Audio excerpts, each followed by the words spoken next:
sai ka zamo mai haƙuri tunda Allah ya maka ɗaukaka. Sannan sai ka zamo dutsen ruwa malam Yahaya ɗan baiwa. Ka aikin da za a kira ka wannan shi ne zai karko. Da waban me mai iko masai na tun farkon farko. Kai ka san ni wane ne tun kan na buɗe idanuna. Na buɗe idanuna tun kan na buɗe idanuna. Asali ma Allah kai ne malikal mulki ya rabba. Kai kake ikon komai duk duniya a ba wani ba.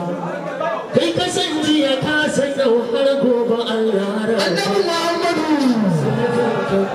Ilahu ka sanar da ɗaha masoyina. Tun da Allah ya yi da an ban bege ɗaha masoyi ba. Ni ba na kwana cikin jin daɗi ɗan uwa na abawai ba.